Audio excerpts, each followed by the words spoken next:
Hi. If you're watching this right now, you have discovered my YouTube channel called Rise with Jules, where I talk about childhood trauma, addiction, menopause, midlife, limiting beliefs, feeling stuck, post-surgery, menopause, all that stuff. And if anything that I say resonates with you, please consider subscribing or sharing this with someone else. It helps me reach more people. But if you want to just stick around and listen to my channel, that's also fine. That's why I'm doing this. So a couple of weeks ago, I made an announcement that I was going to read a chapter every week from this book, Push Off From Here, Laura McGowan.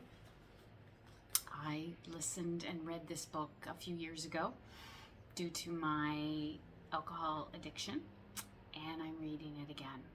And I just recently listened to it again, which made me think that it would be nice to read it and share some of the information with you. So if this is something that interests you, stick around. I'm going to read from the book. I'm going to remind you, if you don't know anything about the book, I'm going to remind you of the 9 things that she talks about, and each chapter discusses those, and I'm on chapter 2 now. So the 9 things that she talks about here are: it's not your fault. And this, we're talking about addiction. In particular, her thing and my thing is alcohol. But this can be for any type of addiction. So it's not your fault. Number 2, it is your responsibility. 3, it is unfair that it's your thing, for it's your thing.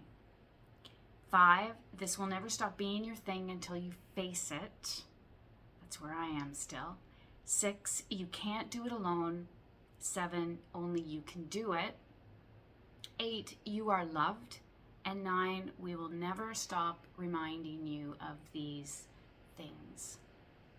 So I'm on chapter 2 now. It is your responsibility. And sometimes people get a little defensive when we talk about that. But hear me out based on this chapter and how Laura McGowan tackled that. And so this isn't going to be a very long video. I'm just going to pull out some bits and pieces that really resonated with me. And then, and I'm not affiliated with this book. I'm not affiliated with Laura McGowan. I just really like this book, and it speaks to me a lot. And I just thought that maybe you'll get something from it as well. And if you've read it and anything jogs your memory while you're listening to me, please share in the comments. I would love to start a conversation about this, because addiction sucks. It sucks. And it's not easy. When we do something, we create habits, and there's nothing wrong with a habit. But when that habit starts to create negative consequences and we continue to do it, that's where addiction steps in. So I'm going to read a little bit from the book, and then talk about it a little bit, and then read a little bit more, and then wind down, okay? So I hope you're still listening. So one thing she says is, it is definitely your responsibility that you're drinking. Nobody else's. And she uses a metaphor that worked for her and that resonated with her, and it's about being on roller skates. And if you're always on roller skates and you're just always going here and there and you're rushing,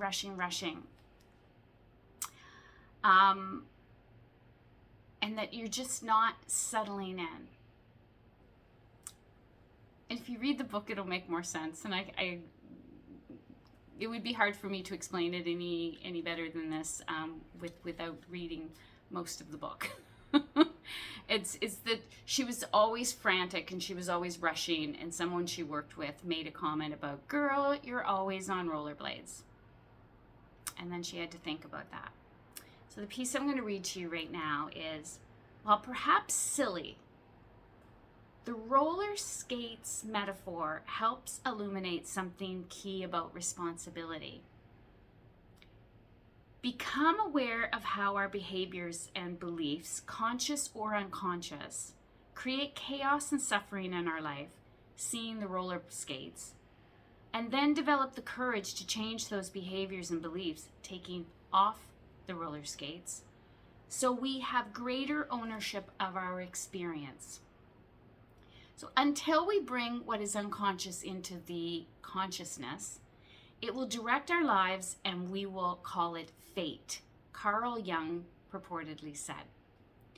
Until we are willing to take a hard, honest look at the unconscious conditioning driving us, we will remain bewildered by our problems and feel powerless to change them. I mean, that's so true. We'll find ourselves in the same toxic relationship dynamic, or working for another controlling narcissistic boss, or sober from alcohol only to find ourselves addicted to porn and say, I can't believe this is happening again. But when we start to become more aware of the role we play in creating our problems, we realize how much choice and power we have. And is this hard? Yeah. Humbling? Also, yeah. But that's why responsibility is the hard, good news. No one else is responsible for my experience. Ugh, hard. No one else is responsible for my experience? Ugh, good. Notice I'm saying experience, not life itself, and that's a key distinction. You are not responsible for life itself. Life is hard. Life gets lifey. Shit happens that we can't always control. But we are responsible for how we respond and how we act. And Maya Angelou, her saying, my favorite saying that she has that keeps coming up for me in my life is, we do the best we can until we know better. And then when we know better, we do better. And that's life, right? So it's our responsibility. It's your responsibility. It's my responsibility. And so how does that help us to face that in order to finally become sober for life, as opposed to yo-yoing like I've done for decades? Another thing that I read in this chapter which resonated with me is, both extremes fail us in life, in recovery. We need compassion and accountability, kindness and honesty, support and autonomy, space to breathe and resolute action. The kind of responsibility I'm asking you to take is an inside job. It asks questions like, am I aware of how I'm contributing to my suffering and the suffering of those around me? Hard question. Am I doing what I can to decrease the suffering? Am I willing to let go of what I can't control and change what I can? Am I living according to my own values? I know I'm not. I haven't been.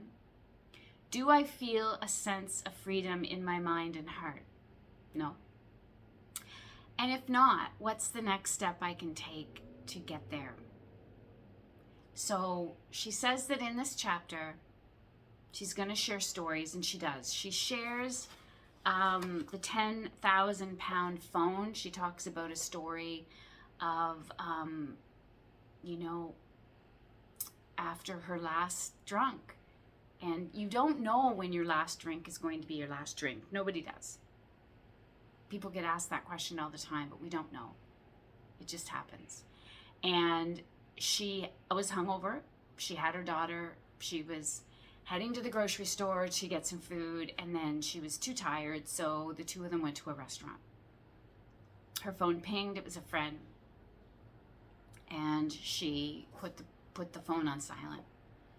She started negotiating with herself, and that's what we do. So you've already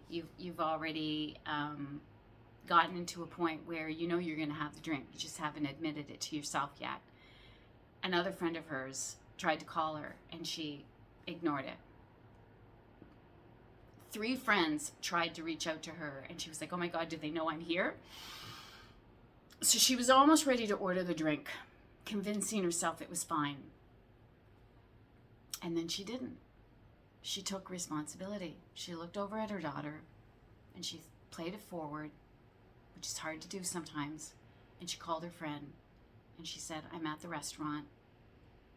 And she said, I need you to come here. I need you to come here now. And he said, I'll be there in less than 5 minutes. So when the waitress came to the table, she said, there'll be 3 of us. A friend of mine's joining us. And that's taking responsibility. And so when we hear take responsibility, a lot of people say, well, it's your fault. You should just drink less, or you should do this, or you should do that. And that's not helpful. It's absolutely 100% not helpful. Unless you have an addiction or have had an addiction,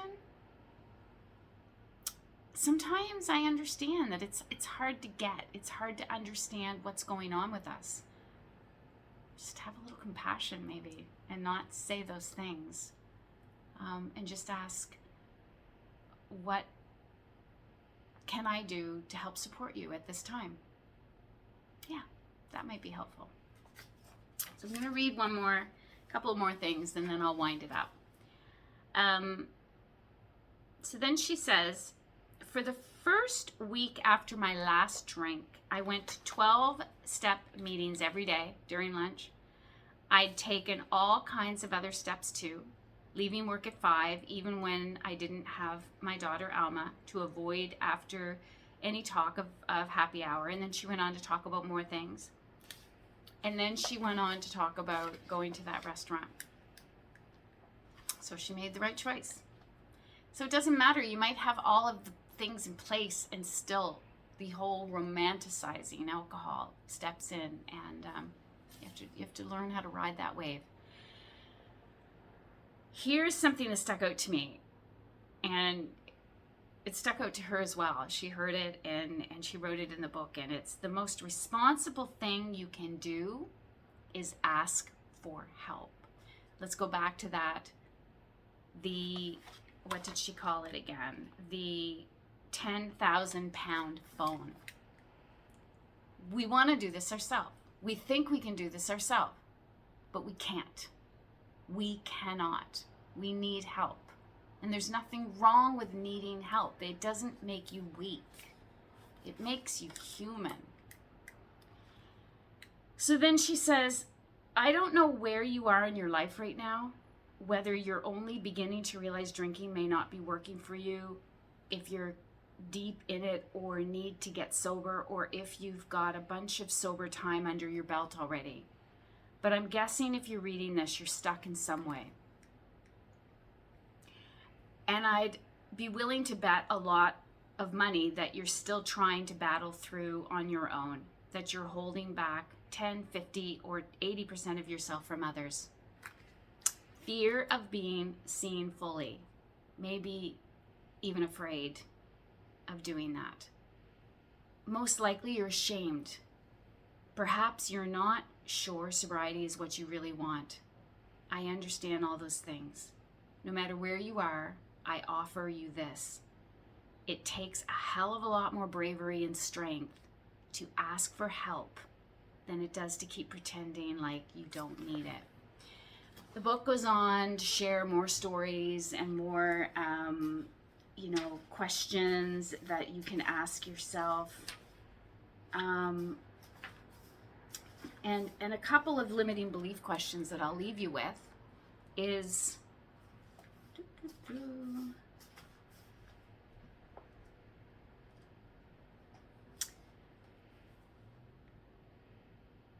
how have these beliefs about your alcohol, have they impacted your life?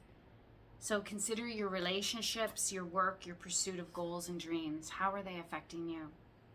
And what are the most consistent limiting beliefs that you have? Maybe I'm too old, dumb, unqualified, it's too late, I'm not smart enough. All of those. Think about those. And think about how they're affecting your ability to get sober.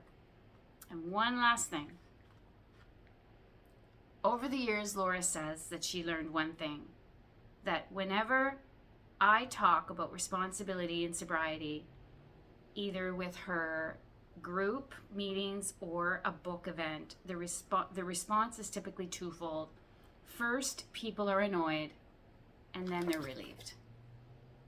Because if you know it's your responsibility, and it's not your responsibility to be ashamed or feel guilty, it's your responsibility to show yourself compassion, but to follow through and play it forward and do the best you can every day. And if you drink, tomorrow's a new day. So if any of this resonated with you, if you're still here with me, thank you. I really appreciate it. These are longer than I thought they'd be. I guess because I'm reading and I'm just trying to be myself. And but if you're still here, please consider subscribing, liking, and sharing. Yeah. So until next week.